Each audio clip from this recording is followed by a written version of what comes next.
Hello, Ashlanders. There's a new podcast in town, The Bad Girl's Guide to Town Government. It's of the people, by the people, and for the people, an opportunity for residents to express themselves on their own terms. And it takes place right here at WACA-TV in the information parlor.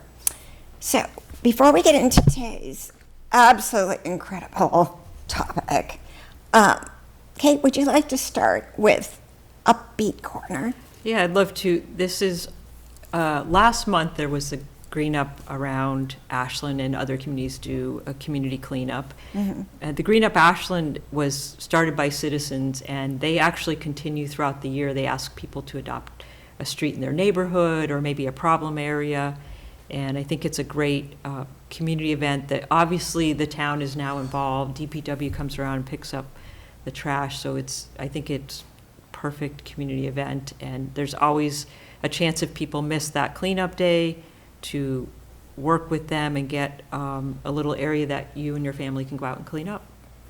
Okay, and I'd just like to add that I donated the logo. I was asked to do it 10, 11 years ago, maybe even 12. Okay, so today our main topic is going to be community. And before I get into the subtopics, Kate, would you like to read the inspirational quote for today? Sure, I'd love to. Some people think they are in community, but they are only in proximity. True community requires commitment and openness. It is a willingness to extend yourself to encounter and know the other.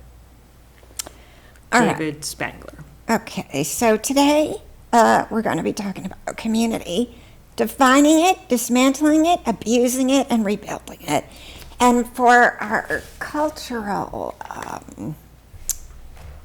contribution for today, I just wanted to talk about this book. It's called The Great Neighborhood Book, a do-it-yourself guide to placemaking. And actually, a woman named Beth in town, who was on Open Space and CPC, gave me a copy of the book, I don't know, maybe 15 years ago.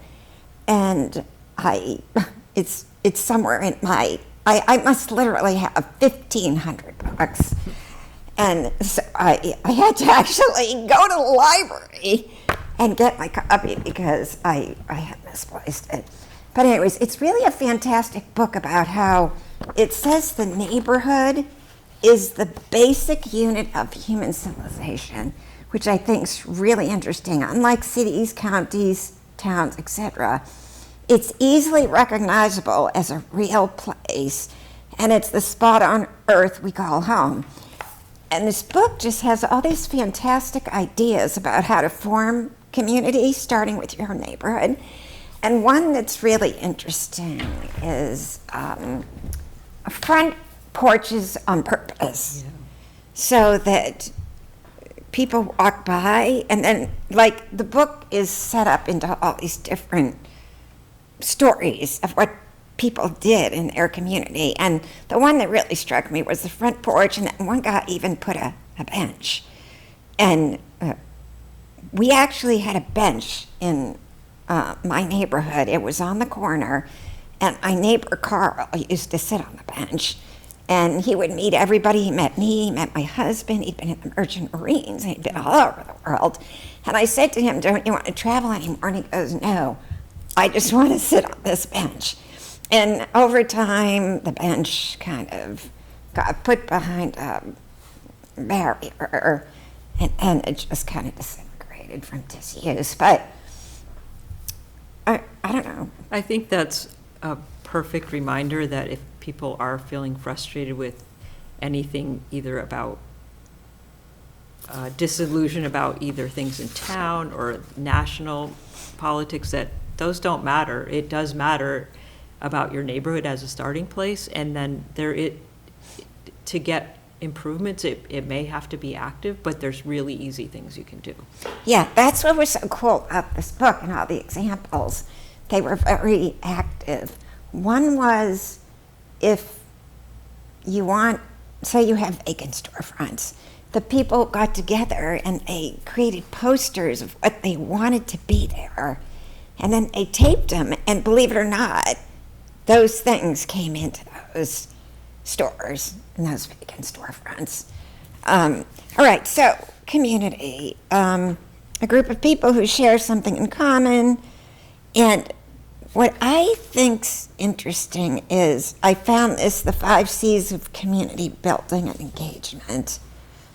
I think it was from a community college.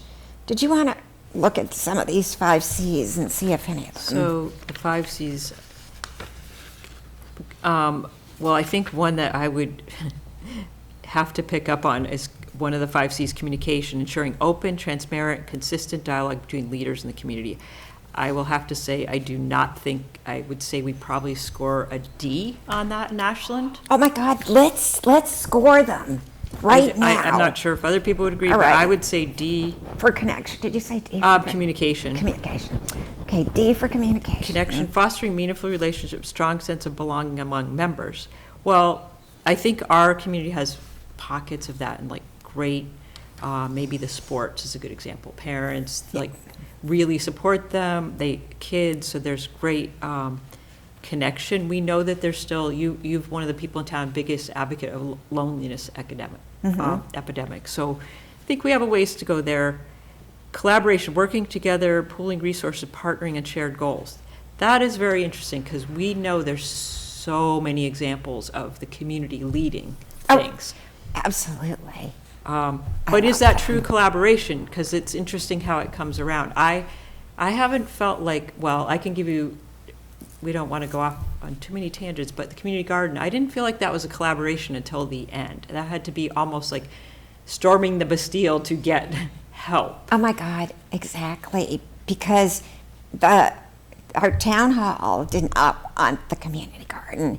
They thought it would be vandalized and just had this whole litany of things.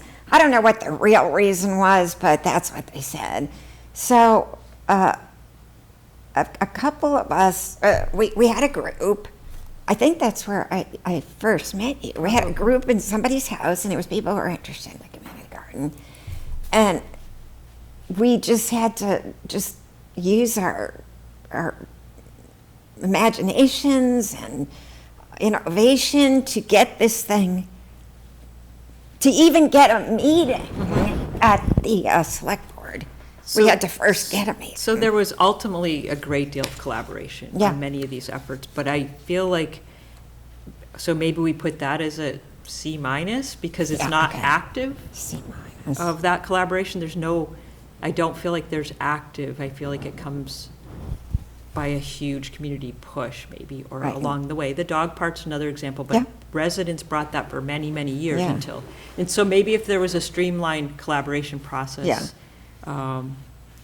commitment, building loyalty, dedication, long-term investment from members to the community's vision. I think we're coming to that. The comprehensive plan got to a pretty good, I think, representation of community vision. So we'll see how that goes. Yeah. What would you grade it? What's that? What would you grade it? Grade that commitment, building loyalty, dedication, long-term investment from members to the community's vision.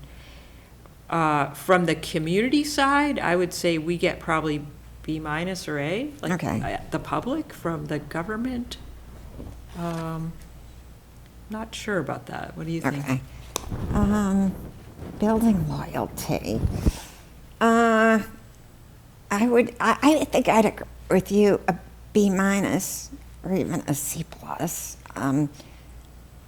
Most of the things that we've been doing in town, and some have taken a long time to come to fruition, I would say almost all of them were started by the people that live here. And if you think about it, it makes sense.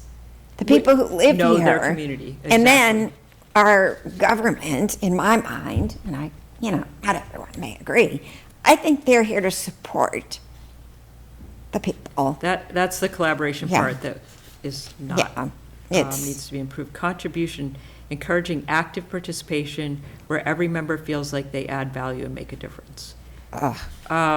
We saw the recent town meeting, I think. Yeah, let's talk about we could just give it an F Yeah, from recent. Let's Maybe give not it long F. term, but Let's F. give an F. Can you give an F plus? Okay.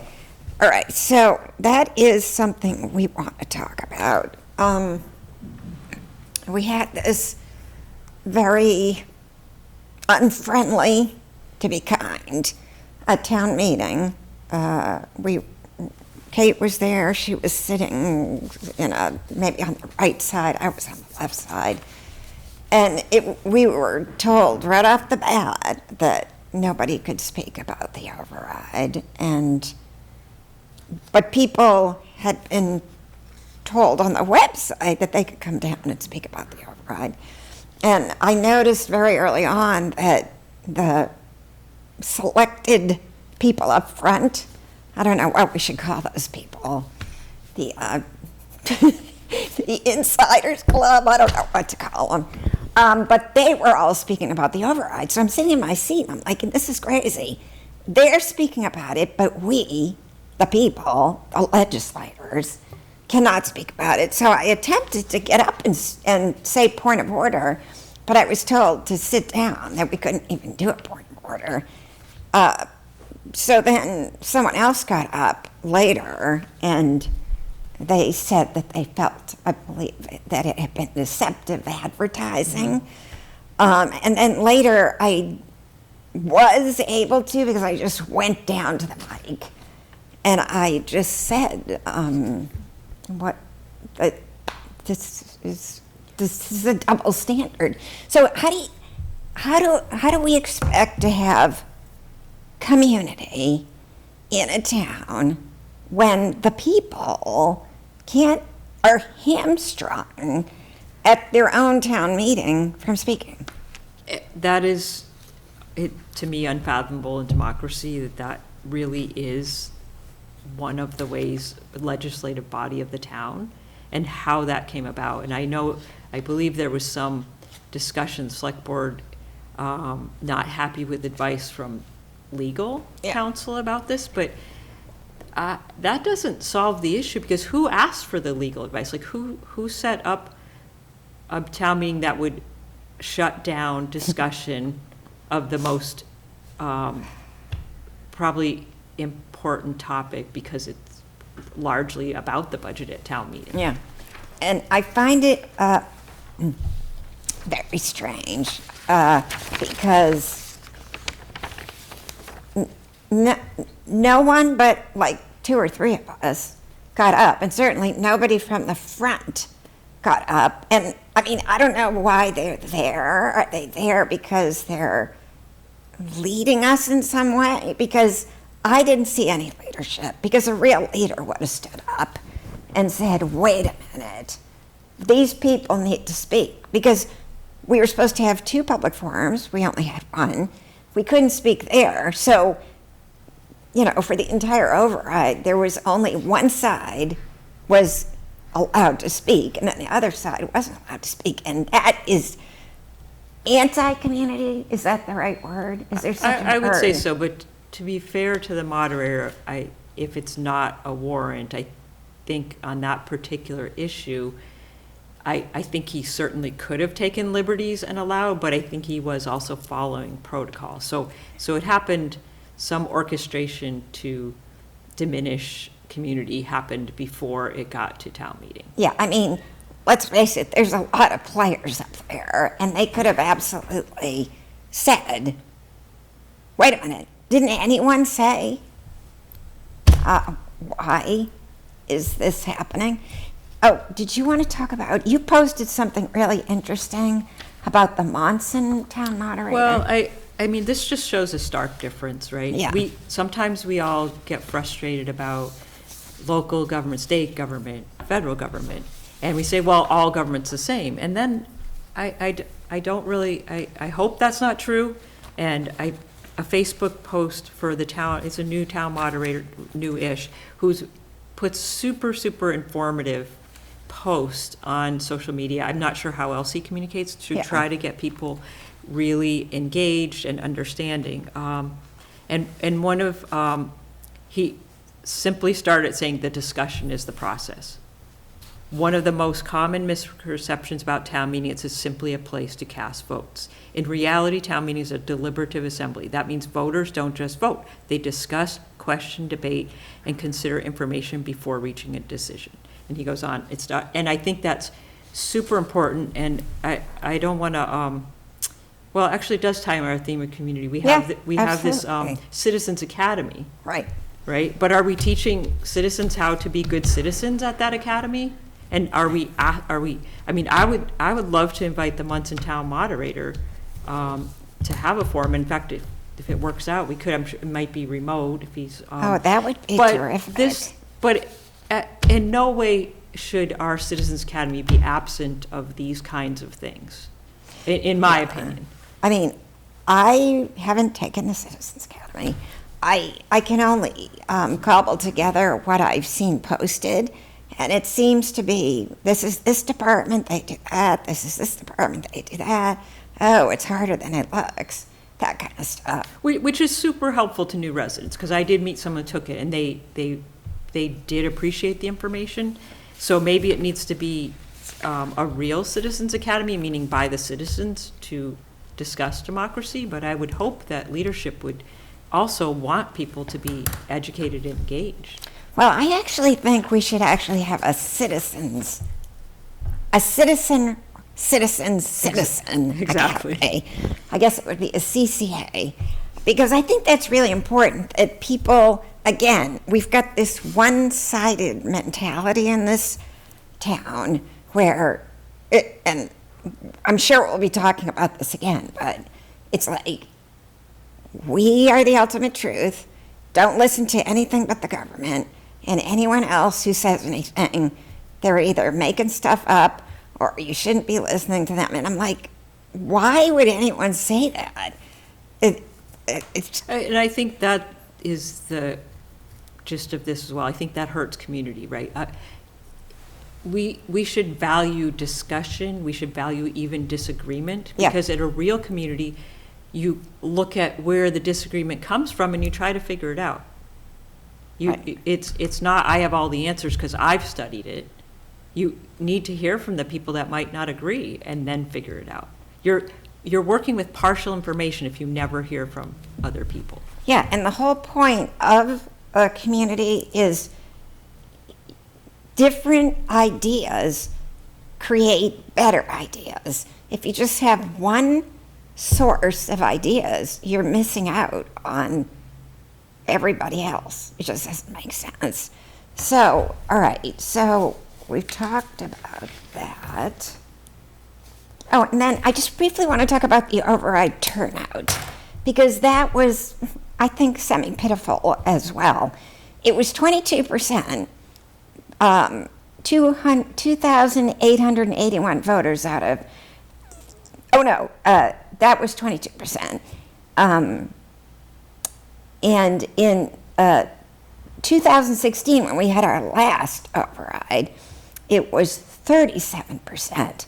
So there was 2,881 showed up in 2026, and 10 years earlier, 3,826. So I personally think that a lot of people just didn't know about it, because when you have something like that, they tend to draw a fair amount of people. And I'm sorry, I thought that was just a really paltry showing.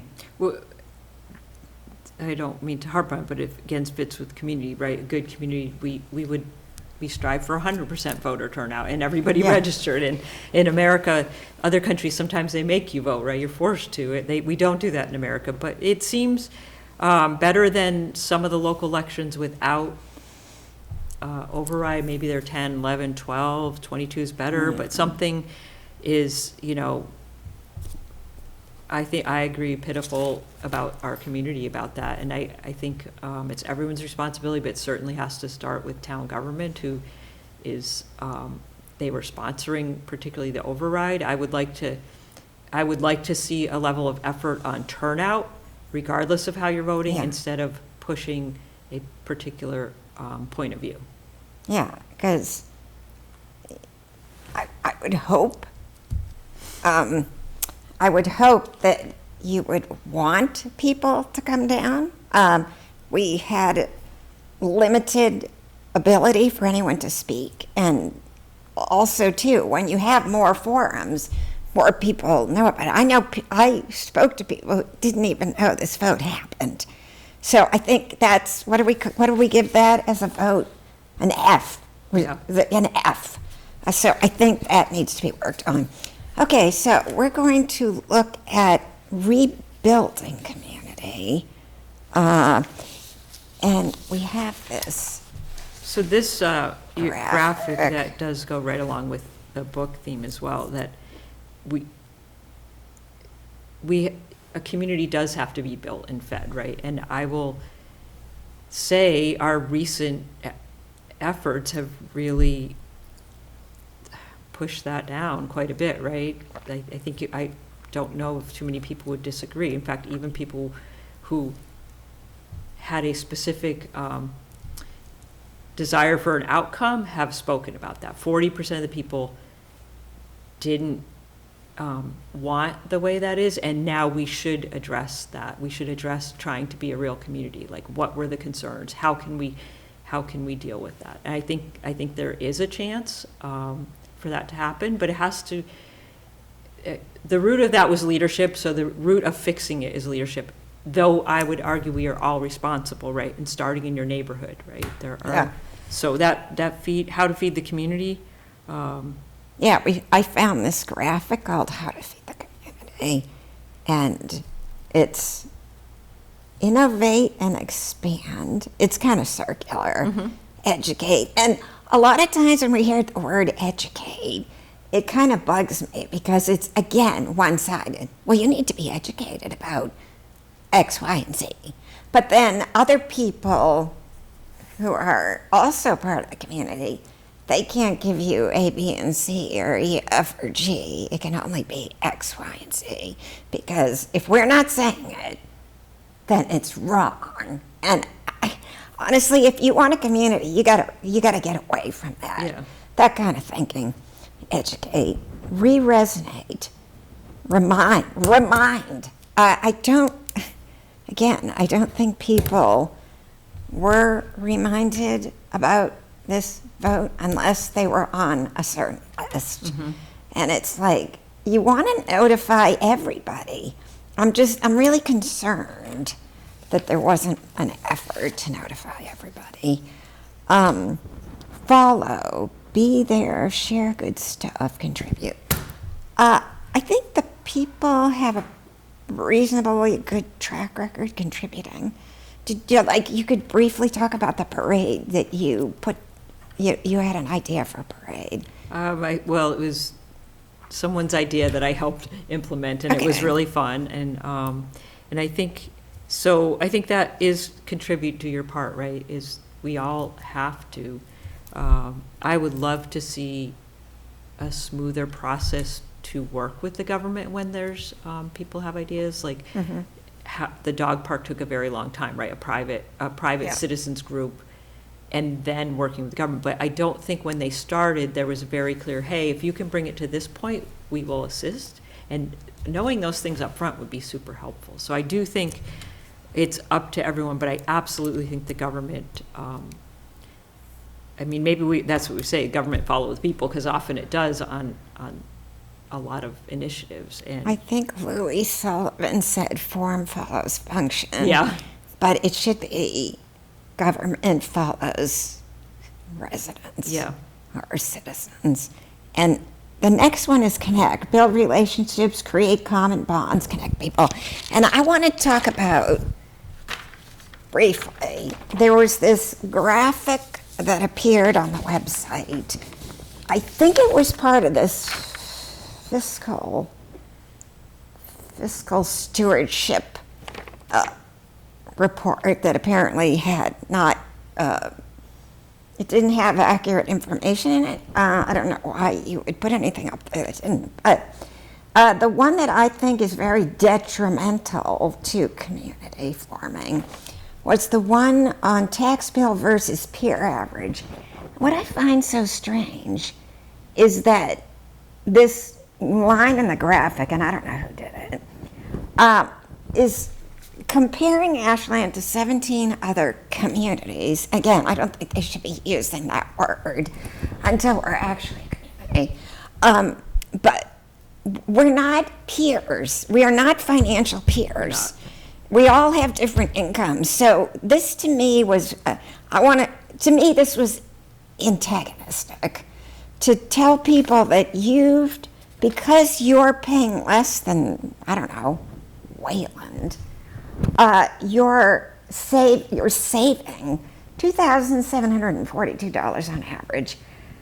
The savings gap has more than well, if you say that, you could say that Framingham, which is less than us, saved $3,200, and then keep going down. You could go to every town.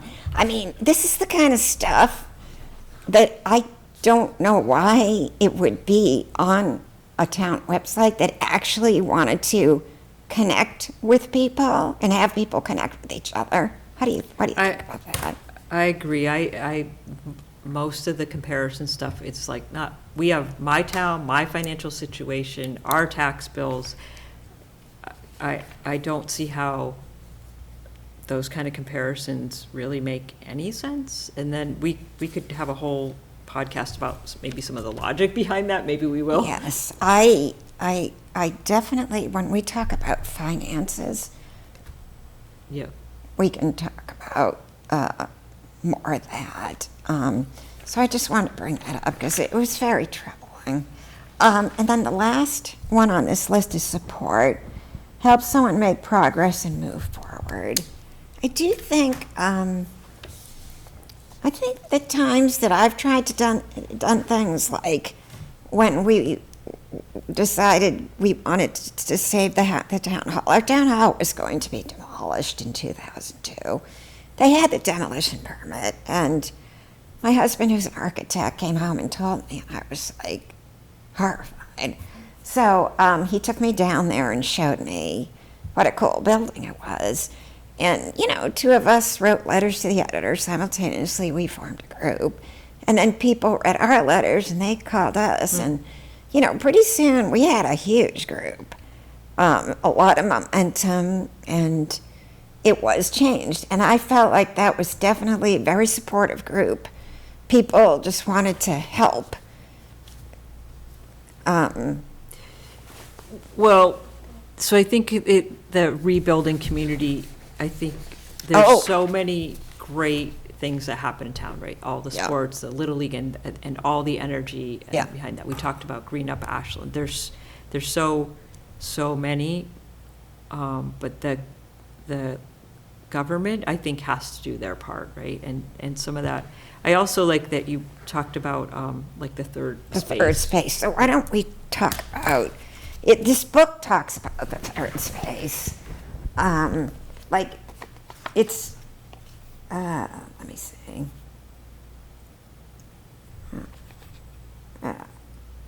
Third spaces are, they're just public spaces where people can get together, and they've been diminishing over time.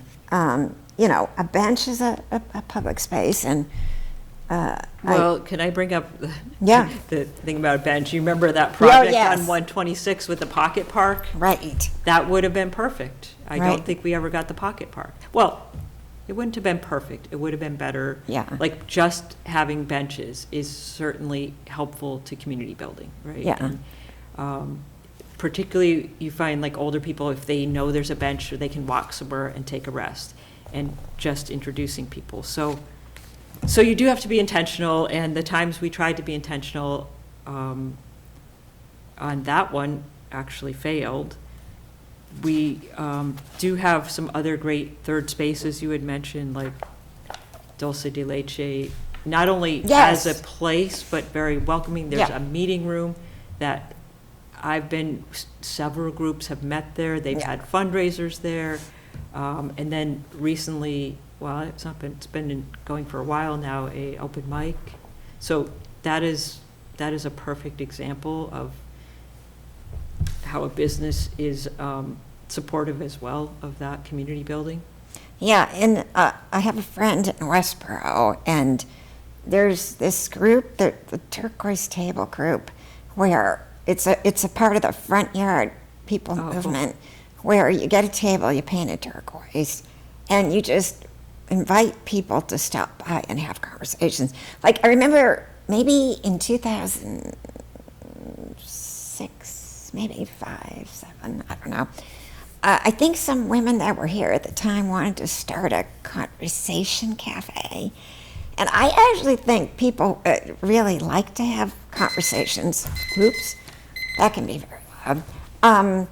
Like, I'm gonna go back to, what was that place called? It was, they sold cookies and there was antique stores. The news store, was it called the news store? Oh, downtown. Okay, I think it was called the Ashland News Store. And when we were first trying to save the town hall, and none of us had ever done that before, they said, go down to the news station. The selectmen are there, they hang out there, whatever.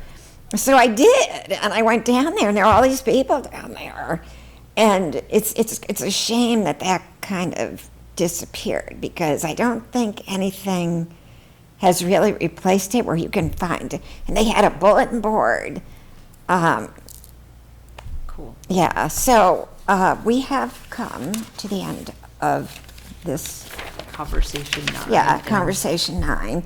So if you want to contact us, badgirlsashland@gmail.com. And we will see you in about a month, maybe sooner. Thank you.